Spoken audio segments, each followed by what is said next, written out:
Iran మీద యుద్ధం లాగానో లేకపోతే క్యూబా మీద యుద్ధం లాగానో అట్లాంటి వాటి మీద చేసినట్టు మనం ఇది చేయలేదు అమెరికా. కానీ పరోక్ష యుద్ధం చేస్తూ ఉంటుంది.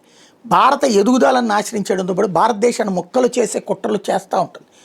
పాకిస్తాన్ ద్వారా పీఓకే ఆక్రమణను ప్రోత్సహించింది అమెరికా. ఆనాడు ఆయుధాలు ఇచ్చింది అమెరికా, పీఓజేకే అన్నట్టు.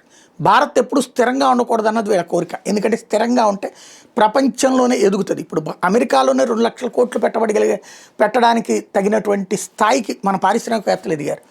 ఇదే ఆనాటి అల్లర్లు ఆ గొడవలు లేకపోతే, లేదా కాంగ్రెస్ అనే దరిద్రం లేకపోతే ఓ 25-30 ఏళ్ల క్రిందమే మనం ఎదుగుండేవాళ్ళు. ఎందుకంటే కాంగ్రెస్ చేతన మన దేశంలో అన్ని రిస్ట్రిక్ట్ చేయించారు. మీడియా రిస్ట్రిక్ట్ చేయించారు, పేపర్ రిస్ట్రిక్ట్ చేయించారు, టీవీలు రిస్ట్రిక్ట్ చేయించారు, అట్లాగే స్కూటర్లు కొనుక్కోవాలంటే రిస్ట్రిక్ట్ చేయించారు, గ్యాస్ బండలు కొనుక్కోవాలంటే రిస్ట్రిక్ట్ చేయించారు, ఫోన్ కొనుక్కోవాలంటే రిస్ట్రిక్ట్ చేయించారు, ఇంటర్నెట్ రిస్ట్రిక్ట్ చేయించారు. 92 దాకా అదే జరిగింది. 92 తర్వాతన మనం ప్రపంచీకరణలో అడుగు పెట్టాక మాత్రమే ఇవాళ స్వేచ్ఛాయుతమైనటువంటి స్థాయి ఉంది. అంతకుముందు ప్రభుత్వ ఉద్యోగం లేదా వ్యవసాయం తప్పించి దిక్కే లేని రోజులు. వ్యవసాయమా, వ్యాపారమా, ప్రభుత్వ ఉద్యోగం, ఎనఫ్, ఇంకేముండదు. అలాంటి రోజుల నుంచి జరిగినటువంటి మార్పు. ఈ కుట్రలు ఎలా ఉందంటే, మనం అణ్వస్త్రాల్లో ఎదుగుతామంటే హోమీ బాబాని చంపినటువంటి దాంట్లో ఆ ఫ్లైట్ యాక్సిడెంట్ వెనకాల సిఐఏ ఉందన్నట్టు ఆ తర్వాత సిఐఏ డాక్యుమెంట్లోనే బయటకు వచ్చింది. 30 ఏళ్ల తర్వాత వాళ్ళు బయటపెట్టే డాక్యుమెంట్లో బయటకు వచ్చింది. అట్లాగే లాల్ బహదూర్ శాస్త్రి రష్యాలో చనిపోవడానికి కారణమైనటువంటి వెనకాల సిఐఏ ఉందన్నటువంటి కేజీబీ డాక్యుమెంట్స్లో వచ్చింది, సిఐఏ డాక్యుమెంట్స్లోనే. అంత దుర్మార్గం. ఈ మధ్యకాలంలో చూస్తే భారతదేశంలోని కొంత పార్టీ, బంగ్లాదేశ్లోని కొంత పార్టీ, మయన్మార్లోని కొంత పార్టీ కలిపి ఒక క్రైస్తవ దేశం ఏర్పాటు చేయడానికి కుట్ర పన్నుతోందన్నటువంటిది బహిరంగంగా ప్రకటించింది బంగ్లాదేశ్ ప్రధానమంత్రి. ఆ ప్రకటించిన ఆవిడ నా దేశం నుంచి పారిపోయి వచ్చి భారత్లో తలదాచుకునేటట్టు చేశారు. అక్కడ బంగ్లాదేశ్లో ప్రభుత్వాన్ని మార్చారు, మయన్మార్లో ప్రభుత్వాన్ని మార్చారు.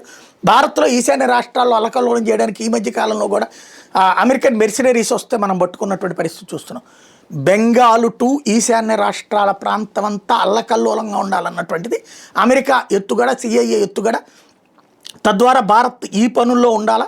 రెండవది, పాకిస్తాన్కి, చైనాకి డామినేటింగ్ పొజిషన్ ఉండాలా అన్నది వాళ్ళ కుట్ర. దీనికి సజీవ సాక్ష్యం ఇప్పుడు సువేందు అధికారి మరణం వెనకాలన మమతా బెనర్జీ ఉందా, లేకపోతే తృణమూల్ ఉందా? తృణమూల్ ఉంటుంది, కాకపోతే మమతా చేయించదు. కానీ సిఐఏ డబ్బులతో ఉండేటటువంటి ఈ ఉగ్రవాద సంస్థలు, పాకిస్తానీ ప్రేరేపిత ఉగ్రవాద సంస్థలు కానీ లేదా మెర్సినరీస్ కానీ ఉంటుంది. ఎందుకు ఈ విషయం అనాల్సి వస్తుందంటే, ఇప్పుడు తాజాగా ఈ తుపాకీ ఏదైతే వాడారో సువేందు అధికారి పిఏ కోసం చంపడానికి వాడింది Austrian made Glock G43X pistol. ఇది హై అండ్ ఫారెన్ వెపన్. ఇది వేల రూపాయలు కాదు, లక్షల రూపాయలు ఉండేటటువంటిది.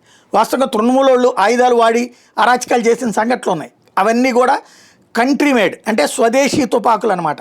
ఇక్కడ నాటు తుపాకులు లాంటి బెంగాల్ క్రైమ్ సిండికేట్ మామూలుగా వాడేటటువంటిది దొంగతనం చేసినటువంటి 32 సర్వీస్ రివాల్వర్స్ వాడుతుంటారు. G43X పిస్టల్ అనేటటువంటిది ప్రత్యేకమైనటువంటిది.